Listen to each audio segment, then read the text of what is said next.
Bab 840. Paviliun Pemetik Bintang roboh.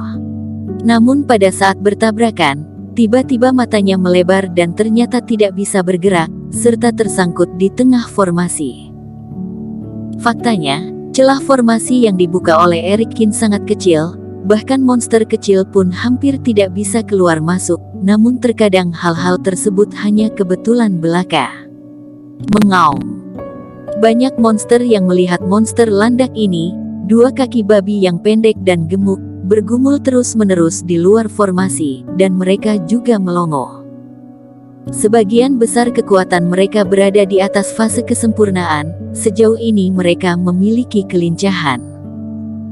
Ini seperti monster kura-kura yang ditemui Erikkin, meskipun dia tidak dapat berbicara, dia memiliki kebijaksanaan naluriah.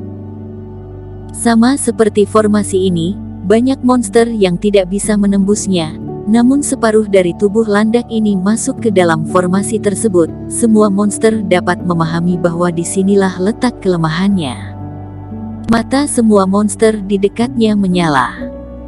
Monster badak menyerbu dan mendorong landak langsung ke dalam formasi, kemudian merasakan semakin kaya rasa pil pemancing siluman, dengan gila menyeruduk di lubang itu. Klik. Celah dalam formasi terus membesar di bawah serangan yang hiruk-pikuk. Monster-monster lain heboh dan dengan liar menghantam retakan tersebut. Tiba-tiba retakan tersebut terus bermunculan dan menjadi semakin terfragmentasi.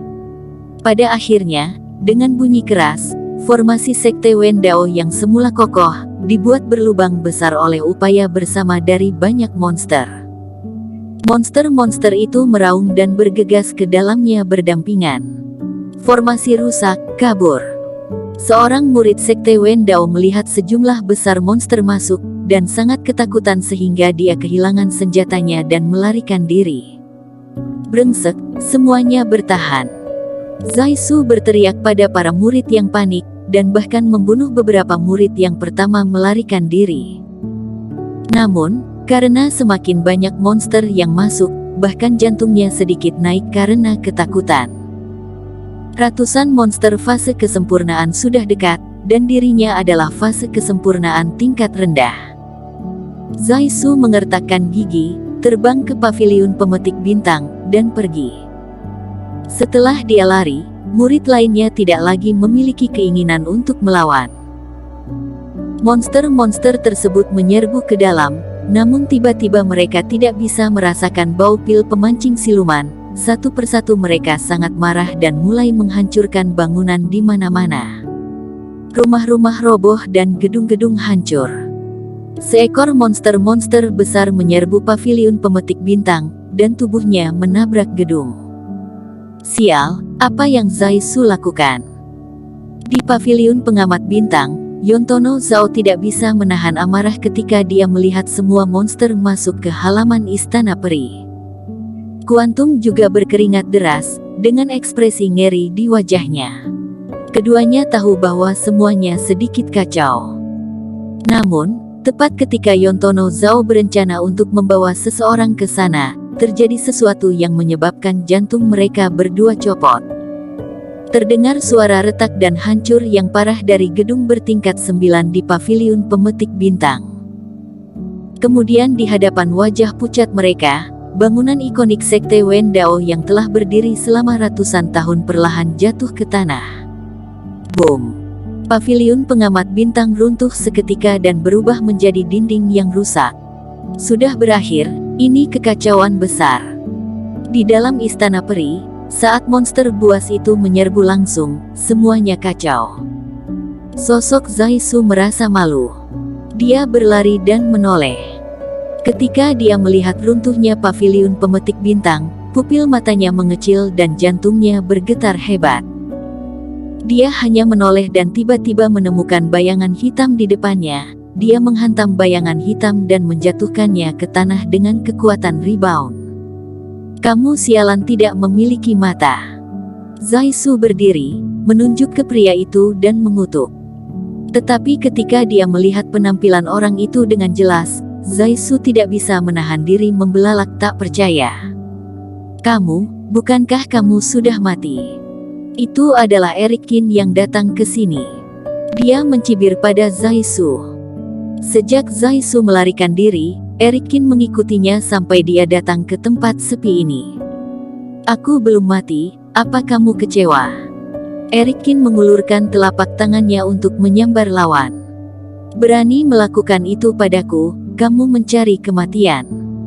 Zai Su mendengus, dan pedang tajam muncul di tangannya, terbungkus energi pedang yang melolong, dan langsung menusuk Eric Qin. Eric Qin bersikap sinis, dan dia tidak tergerak sama sekali. Dia melangkah maju, dan pedang panjang jatuh ke tubuh Eric Qin, hanya melihat cahaya keemasan bersinar. Pedang panjang itu mengeluarkan suara yang tajam, dan pecah menjadi dua potongan. Pada saat Zai Su dalam keadaan linglung, Eric Qin mengangkatnya, lalu membantingnya dengan keras ke tanah. Dengan kekuatan besar yang dituangkan ke dalamnya, Zai Su menyemburkan darah, dan tubuhnya langsung terguncang. Bukankah kamu kultivator pelatihan ekstrim? Merasa Reiki mendidih di tubuh Eric Qin, Zai Su tidak dapat mempercayainya. Mengangkatnya lagi, Eric Qin menatapnya dengan dingin. Kamu mengatur agar Chuan Sue dan yang lainnya keluar dari halaman istana peri. Bukan aku, ini diatur oleh Yontono Zhao. Zai Su melihat sekeliling yang kosong, menelan ngeri, dan berulang kali menyangkalnya. Meminta murid-murid menutup formasi, tidak membiarkan mereka kembali, biarkan mereka diinjak-injak oleh gelombang monster, itu kamu. Eric Qin mengabaikan Zai Su dan mencibir lagi. Bukan aku, itu Yontono Zhao, itu dia. Zai Su menggelengkan kepalanya dengan panik. Eric Qin menggelengkan kepalanya, dari mata lawan, dia sudah tahu jawabannya. Dengan jentikan jarinya, pil mujarab dilemparkan ke mulut Zai Su. Pergi, kata Eric Qin. Zai Su tampak bingung, dan buru-buru pergi. Dia tidak tahu pil mujarab apa yang Eric Qin berikan kepada dirinya sendiri, tetapi jika pihak lain tidak membunuhnya, dia masih memiliki kesempatan untuk membalas dendam. Jangan biarkan aku mendapat kesempatan, atau aku akan membunuhmu. Zai Su mengertakkan gigi. Dan saat dia melarikan diri, dia tiba-tiba merasakan langit gelap. Dia mendongak dan melihat dengan ngeri bahwa puluhan monster di langit bergegas ke arahnya seperti gila. Apa? Dada Zai Su langsung ditusuk oleh seekor monster elang, dan dia jatuh ke tanah sambil berteriak, dan kemudian seluruh tubuhnya dimakan oleh banyak monster. Sebelum kejadian, mata Zai Su membelalak, dan dia sepertinya menyadari hubungan antara pil mujarab dan kegilaan monster itu, tapi dia tahu itu sudah terlambat. Tepat saat monster itu bergegas ke halaman istana peri. Di dalam sekte Wendao. Di aula yang luas dari ketua sekte, seorang lelaki tua berjubah putih dengan pinggiran emas berdiri di atas aula yang tinggi, bermain-main dengan bibit di pot bunga di depannya. Orang tua itu berwajah putih bersih, rambut abu-abu panjangnya disisir rapi, dan wajahnya berjenggot pendek. Pada saat ini, dia penuh perhatian, dan tangannya terus membentuk tanda di depan pot bunga giok, dan reiki abstrak terbentuk di udara dituangkan ke dalam bibit. Kemudian terjadi pemandangan yang mengejutkan. Setelah menerima reiki ini, bibit yang belum dewasa ini benar-benar tumbuh dengan kecepatan yang terlihat oleh mata telanjang, dan dalam sekejap mata, dia berubah menjadi pohon yang menjulang tinggi. Orang tua itu tidak terburu-buru. Reiki menyembur keluar lagi, memangkas pohon tersebut dan secara bertahap mengubahnya menjadi bonsai yang indah. Master Sekte, jurus dewa spiritual tumbuhan kamu benar-benar semakin lihai. Seorang tetua datang dan melihat pemandangan ini, dia tidak bisa menahan diri berseru. Acara pejuang kebanggaan sebentar lagi tiba, bagaimana pengaturannya? Ketua Sekte Wendao menoleh dan bertanya padanya. Bersambung. Terima kasih telah menonton video ini sampai akhir. Jangan lupa subscribe dan nantikan kisah episode selanjutnya hanya di Novel Story. Salam.